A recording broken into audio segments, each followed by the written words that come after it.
ವಿಜಯಲಕ್ಷ್ಮಿ ವಿರುದ್ಧ ಅಶ್ಲೀಲ ಕಮೆಂಟ್ ಪ್ರಕರಣಕ್ಕೆ ಸಂಬಂಧಪಟ್ಟಂತೆ ಕಮಿಷನರ್ ಕಚೇರಿಗೆ ದರ್ಶನ್ ಪತ್ನಿ ವಿಜಯಲಕ್ಷ್ಮಿ ಭೇಟಿ ಕೊಟ್ಟಿದ್ದಾರೆ. ಈ ಹಿಂದೆ ಕೂಡ ಅವರು ಇದೇ ರೀತಿಯಲ್ಲಿ ಪೊಲೀಸ್ ವರಿಷ್ಠರ ಕಚೇರಿಗೆ ಬಂದು ಭೇಟಿ ಕೊಟ್ಟು ತಮಗೆ ಯಾವೆಲ್ಲ ರೀತಿಯಲ್ಲಿ ಅಶ್ಲೀಲವಾಗಿ ಕಮೆಂಟ್ ಮಾಡ್ತಾ ಇದ್ದಾರೆ, ಕ್ಲಾಸಿ ಫ್ಯಾನ್ಸ್ ಯಾವ ಥರ ನಮ್ಗೆ ಅಶ್ಲೀಲವಾಗೆಲ್ಲ ನಡೆಸ್ಕೊಂಡಿದ್ದಾರೆ ಅಂಥೇಳಿ 150ಕ್ಕೂ ಹೆಚ್ಚಿನ ಈ ಥರ ಅಶ್ಲೀಲ ಕಮೆಂಟ್ಗಳ ಬಗ್ಗೆ, ಪೋಸ್ಟ್ಗಳ ಬಗ್ಗೆ ಅವರು ದೂರು ಕೊಟ್ಟಿದ್ದರು.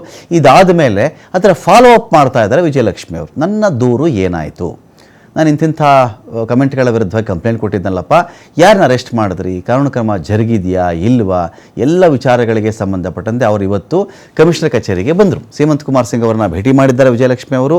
ದೂರು ದಾಖಲಾದ ನಂತರ ಯಾರನ್ನೂ ಇವರು ಅರೆಸ್ಟೇ ಮಾಡಿಲ್ಲ, ಈ ಬಗ್ಗೆ ವಿಚಾರಿಸಬೇಕು ಅಂಥೇಳಿ ವಿಜಯಲಕ್ಷ್ಮಿ ಅವರು ವಕೀಲರೊಂದಿಗೇ ಬಂದಿದ್ದರು. ಅವರ ಒಂದು ಅಸಮಾಧಾನ ಕೂಡ ಇದೆ. ಅವರು ಮಾಧ್ಯಮಗಳಿಗೆ ಮಾತನಾಡಲಿಲ್ಲ, ಬಟ್ ಅವರ ಇನ್ಸ್ಟಾಗ್ರಾಮ್ ಪೋಸ್ಟ್ನಲ್ಲಿ ಒಂದು ಅಸಮಾಧಾನ ಅಂತೂ ವ್ಯಕ್ತವಾಗಿದೆ. ಏನಂದರೆ, ಪೊಲೀಸರ ವಿರುದ್ಧ ಅವರ ಅಸಮಾಧಾನ ಇದೆ. ನನ್ನ ದೂರನ್ನು ಪೊಲೀಸರು ನೆಗ್ಲೆಕ್ಟ್ ಮಾಡಿಬಿಟ್ಟಿದ್ದಾರೆ, ಇದು ಇನ್ಸ್ಟಾಗ್ರಾಮಲ್ಲಿ ಅವರು ಪೋಸ್ಟ್ ಇರೋದು. ನನ್ನ ಕಂಪ್ಲೇಂಟ್ಗೆ ಒಂದು ಬೆಲೆ ಇಲ್ವಾ, ಇದು ತುಂಬ ನಿರ್ಲಕ್ಷ್ಯ ಮಾಡಿಬಿಟ್ಟಿದ್ದಾರೆ ಈ ಒಂದು ಕಂಪ್ಲೇಂಟನ್ನು ಅಂತ ಸುದೀರ್ಘ ಪೋಸ್ಟ್ನಲ್ಲಿ ಅವರು ಹೇಳಿಕೊಂಡಿದ್ದಾರೆ. ದರ್ಶನ್ ಪತ್ನಿ ಬೇರೊಬ್ಬ ಮಹಿಳೆ ಕೊಟ್ಟಿದ್ದಂಥ ದೂರನ್ನು, ಈಗ ಬೇರೊಬ್ಬ ಮಹಿಳೆ ಅಂದರೆ ಇಲ್ಲಿ ಯಾರು ಗೊತ್ತಾ, ರಮ್ಯಾ, ಅವ್ರ ಹೆಸರು ಬರೆದಿಲ್ಲ ಅಷ್ಟೇ. ಇಲ್ಲಿ ಬೇರೊಬ್ಬ ಮಹಿಳೆ, ಇದಕ್ಕಿಂತ ಮುಂಚೆ ರಮ್ಯಾ ಅವರು ಕೂಡ ಇದೇ ದರ್ಶನ್ ಫ್ಯಾನ್ಸು, ಅವರು ಇವರೆಲ್ಲ ಈ ಥರ ನನ್ನ ಮೇಲೆ ಹೇಳಿದರು ಅಂತ ಅವ್ರು ಕಂಪ್ಲೇಂಟ್ ಕೊಟ್ಟ ಮೇಲೆ 4-5 ಜನ ಅರೆಸ್ಟ್ ಆಗಿಬಿಟ್ರು, ಬೇಗ ಅರೆಸ್ಟ್ ಆಗಿಬಿಟ್ರು.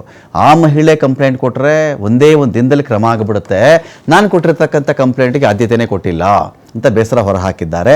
ನನ್ನ ವಕೀಲರು ನಿರಂತರವಾಗಿ ಇದನ್ನು ಫಾಲೋ ಮಾಡ್ತಾ ಇದ್ರು ಕೂಡ ಒಂದೇ ಒಂದು ಆ್ಯಕ್ಷನ್ ಆಗಿಲ್ಲ.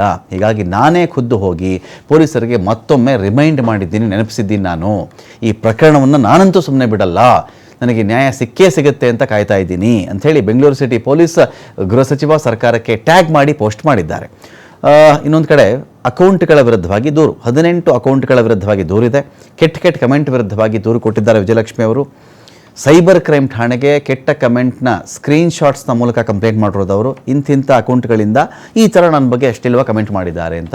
ಸೋಷಿಯಲ್ ಮೀಡಿಯಾ ದುರ್ಬಳಕೆಗಾಗಿ IT Act 67, 66C FIR ಆಗಿರೋದು, BNS 30, 351, 352 ಈ ಥರ ಇನ್ನೂ ಒಂದಷ್ಟು ಸೆಕ್ಷನ್ಗಳ ಅಡಿಯಲ್ಲಿ ಕೇಸಾಗಿದೆ.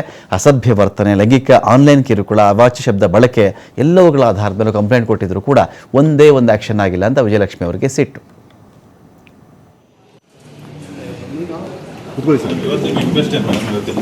ಇವತ್ತಿಂದ ಏನು ರಿಕ್ವೆಸ್ಟ್ ಕಂಪ್ಲೇಂಟ್ ಕೊಟ್ಟಿರಲಿಲ್ಲ.